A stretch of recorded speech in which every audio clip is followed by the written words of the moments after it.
नमस्कार, आप सबका फिर से स्वागत है मेरे चैनल में माय फ्रेंड्स। और जैसे कि मैंने बोला था गाइस, इसका मैं पार्ट 2 कल रिलीज़ करूँगा। शूट तो मैं अभी करूँगा बट रिलीज़ तो कल ही करूँगा। तो चलो गाइस, स्टोरी फिर चलते, टाइम पास नहीं करेंगे। It's all flash and shock हो गए और कुछ नहीं बल्कि it's all flash and bones and बिना फ्लैश के ऑलमोस्ट हर ह्यूमन बॉडी सेम ही दिखती है। वैसे सामान्य तौर पर हमारी माइंडसेट वाला बंदा हो तो वो अपनी बीवी को किसी पराये मर्द को नहीं देगा, वो भी हंसते किसी के भय में आए बिना, ऐसा नहीं होता है। लेकिन ये लोग जो है वो धर्म के प्रति आध्यात्मिक अवस्था उनकी बहुत ऊपर लेवल की थी। वो खुद बंदा अपनी पत्नी को जानता था उसकी अवस्था क्या है। लेकिन जेसल को नहीं पता था कि वो किसे ले जा रहा था। जेसल ने डिसाइड किया कि वो दरियाई रास्ते से तोरल के साथ आएगा और तोरी घोड़ी को उसने किसी और के साथ भेज दिया। एंड अचानक से दरिया में एक तूफान उठता है एंड वो कोई मामूली तूफान नहीं था। तूफान इतना ज़्यादा खतरनाक था कि जेसल को अपनी ज़िंदगी में पहली बार मौत का खौफ महसूस हुआ। कहा जाता है कि जेसल बहुत ज़्यादा भक्त वत्सल भगवान आते हैं मेरे दोस्तों बचाने ऐसे लोगों को।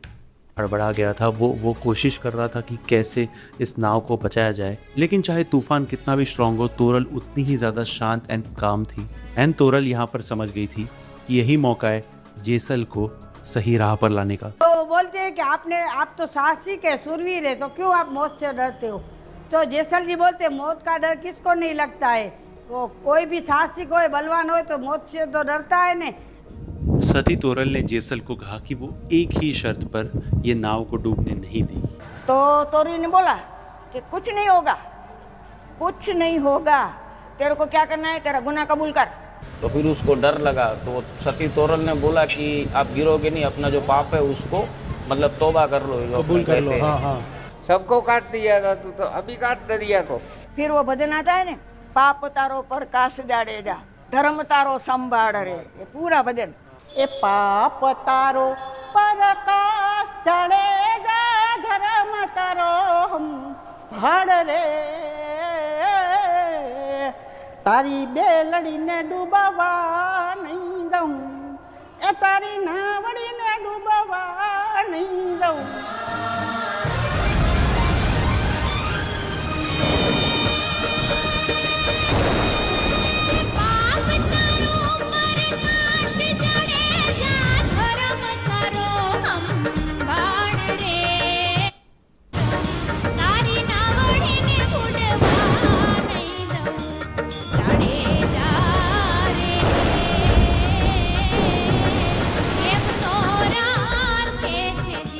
इनफैक्ट सिर्फ ह्यूमंस में नहीं बल्कि पशु पक्षियों में भी जेसल जडेजा का डर था। वरना मोरला मार्या, कुंवारी जान लूटी, अबोल प्राणी ने रंजाड़ा, वो बहुत बारीक लोगों को, जनावर को मारता था। नर नारी पक्षी बधाમાં જેસલ જાડેજાનો એક ડર હતો।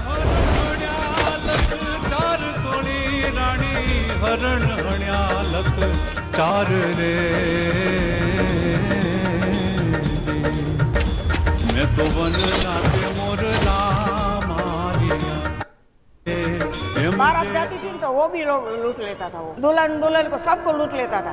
गुन्हे को उसको मालूम ही नहीं था कि गुन्हा क्या है। लूटी कुमारी जान तोड़ी रानी, लूटी कुमारी जान रे मैं तो 27 मोड़ बंधा मारिया दे रे। इनफैक्ट जेसल ने ये तक कहा कि एक आम इंसान के सर पे जितने बाल होते हैं उतने उसने गुनाह किए। जितना माथा ना वाड़ इतना मैं कुकर में करया जे।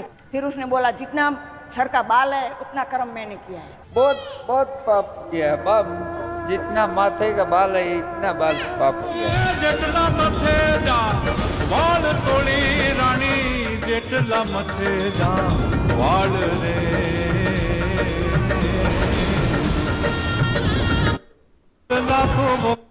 जेसल के जेसल जडेजा की आंखों के सामने उनकी पूरी जिंदगी आई।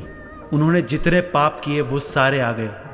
एंड जेसल ने उस नाव में अपनी ज़िंदगी में उसने जितने गुनाह किए, जितने उसने इंसानों को मारा था, उसने सारे अपने पाप गिने और उसका प्रायश्चित किया और रिग्रेट भी किया। एंड जैसे ही उन्होंने अरे भाई ऐड क्या कर रहे थे ऐड? अभी तो ऐड आया था भाई, वापस ऐड डाल दिया तुम लोग ने। अभी जस्ट तो ऐड आया था भाई, वापस ऐड डाल दिया भाई।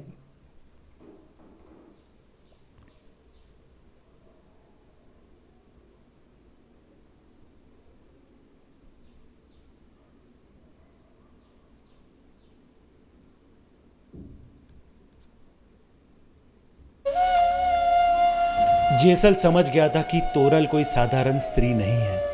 तो फिर तोरल को बोले कि अभी मुझे यहाँ आए ठहरने के लिए। तो जैसल जी सधीर सेठ के पास गए, बोले आप मुझे थोड़ा किराना दीजिए उधार पे। सेठ बोले हम उधार का धंधा नहीं करते हैं, संतों को भूखा नहीं रखना है, तो अपनी बीवी को बोलो रात को मेरे यहाँ आए तो मैं दूंगा आपको। तोरल बोले कोई बात नहीं, मैं जाऊंगी ना उसके यहाँ, आपको भी मालूम है मैं क्या हूँ, हमें क्या भाई है। सब संतों को प्रसाद वगैरह करवा कर रात को तोरल जी जो है वो सधीर सेठ के घर पर गए। और बोलते हैं कि सधीर सेठ जैसे ही उसके निकट जाने को हुआ,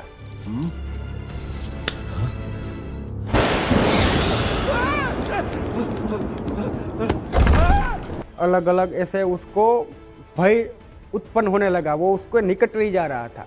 तब जाकर उसको ये एहसास हो गया कि कोई सामान्य स्त्री नहीं है और मैंने बहुत बड़ी भूल कर दी है। तोरले त्रण नर तारिया सासतियो अने सधीर जेसल जगनो चोरटो एने पलमा कीधो पीर। मतलब तोरल ने 3 नरों का परिवर्तन किया। सासतिया उनके पहले पति, सधीर सेठ और जेसल जो सबसे बड़ा चोर था उसे भी पल में पीर बना दिया।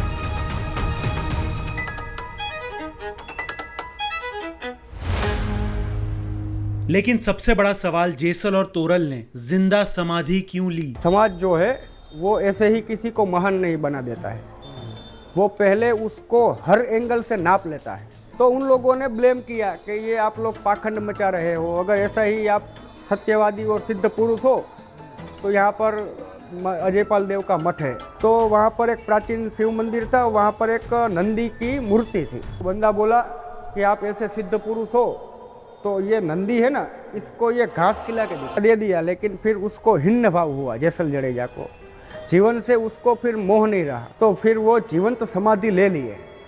और जब तोरल जी को मालूम हुआ, पीछे से आकर उन्होंने भी पास में, और उस पर लिखा हुआ है सधीर सेठ की समाधि, वहाँ पर लोग जूते उतारेंगे, उसके ऊपर पैर रखेंगे और तब जाकर वो जेसल, उसको ऐसा पश्चाताप हुआ बाद में कि मैंने जो भूल की है उसका पश्चाताप ये तक है कि लोग अगर मेरे आपके पास आए तो मेरे ऊपर पैर रख कर आए। लेकिन क्या सच में ये दोनों समाधि पास आ रही है? बरसों से देख रहा हूँ। हाँ। मुझे कुछ डिस्टेंस तो समझ में नहीं आता है, लेकिन ऐसा लोक वायका है। हाँ।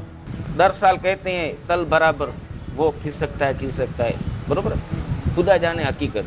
ये लोक वायका किसको बोलते हैं? हमने सुना है बाप दादाओं से, इस तरीके से।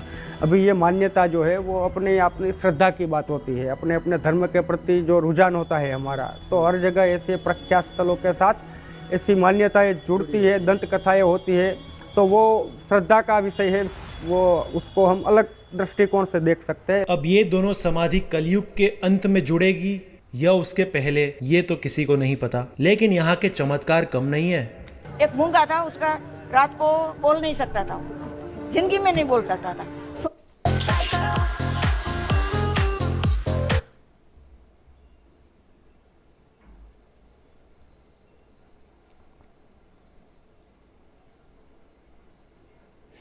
ख़त्म कर दी गाइस इस वीडियो को यहाँ पर।